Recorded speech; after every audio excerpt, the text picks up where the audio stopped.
Thank you. I jengbi bill could have put around Oxery so going Emma and a Cizil Luhongi shed amgi items in a Uchara Kedukanda, Luhongi shed the Lupaka, Duga Magi, Machakai Kaina High Tapeco. I di see Upugin Lupaka and Oduga Vetkin and Lupaka and a high benefit. I can't and with another long jugge. Although don't Quisigi, Luhongi shed Amaza, Lupaka or the Ham, the don't have you. Ahmad सी कनोजे furniture set से 1,90,000 लेबको वाला जे दम जेमिनर जी को मैं 1,90,000 मुस्माइल लाई अदुबु चगुइनु MR गी साइटगी लाखो इतारगदि कमाई तौ अदुम प्राइस का दम ड्रॉप तौ चगनी प्राइस का अदुम ड्रॉप तौ गने हाइबी मैम को अदो चगुइनु एमआर अदुम 50 प्राइस का ड्रॉप तौ गा देना अदुम हाइबी रो को अदो अहान बगिजा सिगी जे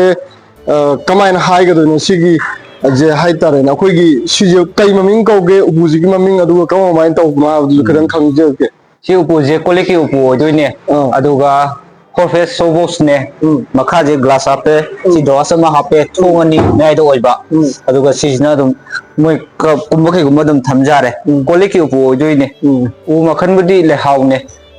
उजे पुलप कोइन लेहाव ओय कदा सी सेट लेहाव ओय सिगी सेट म लेहाव ओय हाबने अदुगा मागी प्राइस उंतंग हाई पियो सी प्राइस निफुगा तरुक लेबने निफुगा तरुक मुसमाइ लेयन हाइबी को ना उंतंग जेंगबी को मैम सिगी मसक सिंग रिली ले पोसे अदुगा मागी पाक को साव बदिन कमाई तो पाक को जे फुट केनो फोफेस निना फुट तरुक ति पाए अदुगा वांगबुदी फुट तरेत वांगनी सुतरे उनकी चांग वांगने हाइबी बने थैंक यू आई थगर फुंगदो चिरि मथंग गिजम चंगे नवि तन जादो लोग जगे सी गिजना का माइन तो ना सिजना फीगी उपु ओइदोइने अदुगा उ सिजु उ मखनजे दम च मनै ले हावनी मखादा लोकर अमा हापे लोकर दवासनी हापे को अदुगा मथक सोंगी औतंग हाउ दुपयो को सुनाइ ले सी कंडीशन से ले अदुगा मथकसिना फी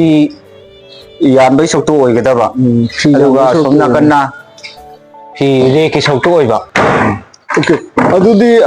सिगिजना पाको सौबो कयानो अदुगा मागी प्राइस न सिंगोंतंग हाइबिरगदे याम नुवाइजनी सिगी पाकोसिना फुट तरेत पाए थाचु दम फुट तरेत ने अदुगा प्राइसना यांखैगा मंगा ले सिगी उपुजिदा का अखोइगी अतोप उ मखल जिंगे दुम चनबा याबला कमाइ दो या अतोपा दुम वांग चनबियो हागजु वांग चनबे याय टिक चनबियो हागजु टिकता दुम चनबे याय सिमाना हाइबी बने अदुगा मनुंगी डिसेंबर की आइटम जो दुम मचु एनी कस्टमर दुगी अपा मै मखा पोना अखोइना सिगी काय तारे अखोइगी डिसेंबर की मचु जो तुम छंग मजा कदनी को छंग यानी यानी कस्टमर दुना मोइना ग्रीन छंबिया जु ग्रीन छंगे अदुगा व्हाट छंगो हाजु व्हाट छंगनी दुगा मोइना एनी कलर खलको दम छंग बबुदी यानी सिमाना हाइबी मैम को ओके अदो मथन yung चंगे नोगी तंजा दो लोग जगे सिदा हंदक की बेट की आइटम जो मुला नि सी ओइ बिदेनी को ओ सीना सीनी जो दे सिदा मखा द जु यामना सीना फजना दवास बॉक्स मोइ हाइंग कस्टमर की अपा ओइ कदनी को कस्टमर ना दवास हापियो ना दवास हापा दवास अनि हापे स्मेल ले को मैं ओके सिगी कंडीशन ने तो माजे सिगी डबल बेड से मा लौगेन हाइवे ता दि मागी प्राइस कया कमाई लाख दगे सि दवास याव कोनिना सिदादी 30 गा 4 मु लाखनी फुटरु ओइबा फुटरु ओइबा को ओके सिमान हाइबी बनु को अदु मैम अदुम जेंग ननौगी तंजादो लौमिना जी अदु कानुदा हुजुजी हाइरिबा पोचे अखोइगी कनो अखोइगी सिंगल बेचे मन लौजगे न हाइबो ता कयाम कमाई लाकन सिंगल जे होगदी 20 गा सिदादी 20 गा 6 मु लाकने 20 गा 6 मु लाकने सिजे कस्टमर की अपाम डिजाइन ओइ देरा कस्टमर ना खलम डिजाइन कस्टमर खलम डिजाइन हाबी सिबंगना समाय चन्ने लेतेबा कस्टमर ना खलम डिजाइन दो फोटो दगी बो जो मा बो जो दुगी डिजाइन दो सेम ना बो होने सिमाइना हाइबी बनु को मैम सिगी वेट के आइटम जी हमना मसंग मसु फजै अदुगा अदुम जेंगदा दुम फजै ना हाइजगे को सिजे अखोइगी आइना सुम हंगजगदो जे कस्टमर याम तोइना हंग जो अखोइगी उपु कैका जी अखोइना सीजन रो कांदा थागु फारा कान हे चिंग खोटो लै का जी सि कमाइ तो उनो कमाइ sisu khitang khangjage moije u nung size nung kha paraba adagidi u je kha sotlaba adu di dum chinga kani adai ka ba ko dum tawrokane ba ko u je yar mi khai di sok tawra subi ga dabane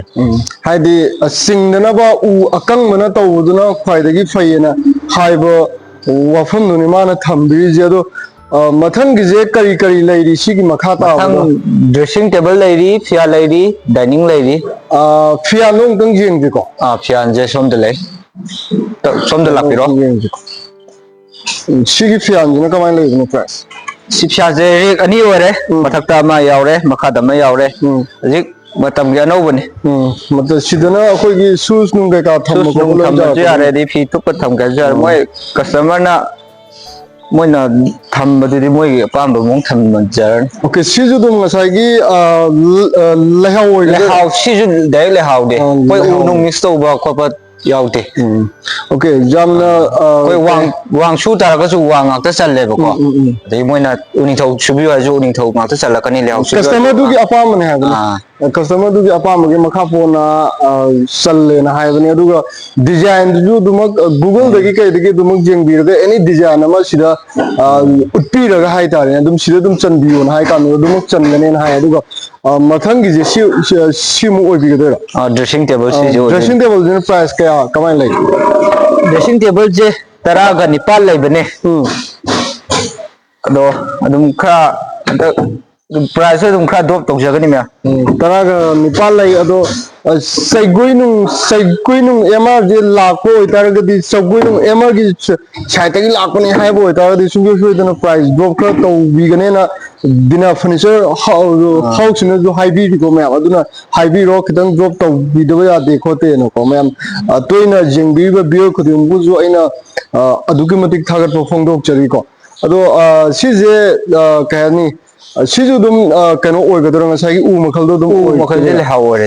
lehaw dum oi ga ne pulak ko ina lehaw dum oi pulak ki set da lehaw ga ta ne lehaw ga nung mix to ba ko ba di tawte okay sima haibi bani ado amutang makhata na akoi gi sigi jina kamaina haibno ka sina dining chair do oi ba dining chair do oi ne ba aduga bagi aduga sidana sida amalai sidi extra half si extra half ne set malo bo tam da ina extra ma happy bane akoi famung ani gi character thamdo oi ga deni ko sigi item amutang makhum long tang hang do pi no tang jong sisu dum December ju white ni ko white ngak te ni white ngak te ni mo no le ko jing ner ko ma chicken ni san le aduga dining table je na koi price ka kamai na le ka den dining table je taga mapan ga sani le bane taraga mapan ga sani le adu si chair makhan je o be gi ni ko aduga si chair je na ta ba to ba design ora ga dim kha tar ko je khara tar ko ju ya hai bi ni ko okay sima hai bi bani chinau dum ko mayam adum jeng biro ma gi chair ji gi design mong ma to kai ka jing je adum apa ma dum khan bi ra kan adum chan bi ba dum ja ga ni ko sima le adu si je koi gi dining table je ma sa ba ma tam da akoi na tonga na personal na logjagen hai bo ta di numikya ni muki sang da pi ba ngam ban chair yaura ga di no hafta mukti dum lo ko ni koi matam hafta mukti dum lo ga ne ado ji season du lo sele kama na to bi si gi furniture house ki kari akoi gi ari ba jing hai ta ariba item jing ji kama na to bi ga ni si gi item jing di akoi aduma offer loimak lei ro mamangi video du jawro bani ariba item jing je dum discount khaga tawraga dum thaja gani me shin price ka kamai lai gani si yankhai ni thoi lai bane ado adum kha discount to jaran discount to adu sagwin ema gi site gi ju ni na high boy ta di na discount la ka ni hai bi bani ko son du ari ba item na mo khoi ji di kama mai to do ne price si je price le policy ni 500 mukti lai bane adum si ju dum loina discount loi to thoni da si ju si gi dining table si di order gi semjan bane ba order gi lau bane ba okay simana haibi bani ko ma aduga jet ki item jing jo koi aribagi item jing dai tare sina price ka mai lai garin si taraga mari chawga lai bane adum ai si ju dum khata thokta sin to ga taraga umdoi bo dum thagani simana haibi si ju dum lau ga ha bo kasum kai ba lai te ko ma 시기 마탕 좀 저랑나마 좀 하이비로네. 시제 송기디야 뭐 송기디 오더기 ngakteneबको अदुगा सोम छाकैसिना मो Ariba लेहौदोइबा order सिजे price सोवा कोंदा 좀 하이비로. Price सिगी सेटसिदना कांगदुनसे Sen जुपाको मानदबने निफुगा मंगा लेबसु यावगनि निफुगा हुमदोइ लेबसु यावगनि सी निसिना निफुगा हुमदोइ ले अदुगा सोंगिसिना निफुगा मंगा लेबि सेन जु Moina खापाए सिमाना हाइबीबनीको अदुगा अदुम item जिंजे खितंग अरिबदुजु लैरे मयाम जिंगबिनिंग लैबो इतारगजु दुम जाकदुनिको सिगी उपुजिना कमाइना लैगदुनो price माजि खितंग अरिबगी design ओइदरा अरिबे design ओरे सिजे निफुगा निपाल लेबने दुम price खरा ड्रॉप तौरगा निफु मंगा बाव अन थादोक चरकनी ओके सिमा हाइबीबनीको मयाम अदुगा सिगी जिना कमाइन तौबनो प्राइस कमाइना सिगी सी ड्रेसिंग टेबल जे सिजो दम सोक लेहौरदबने सिजो दम लुपा लिसिंग 13 लेबने अदुम खा अदुम करम्बा मखलगी सी वांगने सिना लेहौनी सिमाय हाइबीबनी मयाम को अदुबो मयाम अदुम जिंबिरो सिदा आइटम अरिबा कई काजिंजु दुम खरा दुम लैरी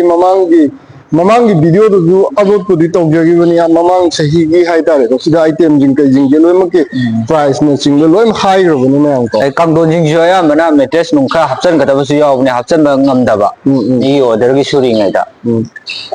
सिमायना हाइबीबनी मयाम अदो आई जिंगबी वीडियो खदेबो आई थागत फोंदुक चरी अदुगा अनायक लैतबा पुनसिनुं चांगबा अफबदो ओइबियोना आइगी तोइना जिंगबी वीडियो खुदिमक्ता आई इरेचा खुदिमक्ता जोइना सिमायना हाइजरगा ngasiगी चेगुइनु एमआरगी वीडियो जे साइदा लोसनगी तंजादो लौजगे लाकपिरो अहोंग अचाउजिंग जिंगबिरो मफम जिदगी हाइतारे अदुबो मफम जिदगी खक लौबीगनी हाबो लैते हाइदी फर्नीचर हाउस की कहतारे इरेचा खुदिमंगना सुबीबो मफमजिंग दिजु हेना अहोंग अचाउजिंग जिंगबियो अखोय जिदगापा कहयानी हेता ममलजी वांगदवा हाबो सोम लेपीरकांदा कनोजी पोच लैगदबो ओइबनिना ममनजे अखोयजिदा तांगमे हाबो ताजु होंग जगादा दुम चटपीरगा खुद हाइरबा इचिनाउजिंगी मनाक तानाबियु तानामिनरकांदा अखोयना करीने हेना अहोंग चाउदु लैगे हाबदो खंगनबगिदमक्ता थागतचबा वीडियो मखल अमखंगनि सोइगिबो लानगिबो जाउ अगदु इरेचा अमनि Khanna ngakpinabogidamukta haijage ai jengbiwe biro kudempu amukana thagatu phongdukchari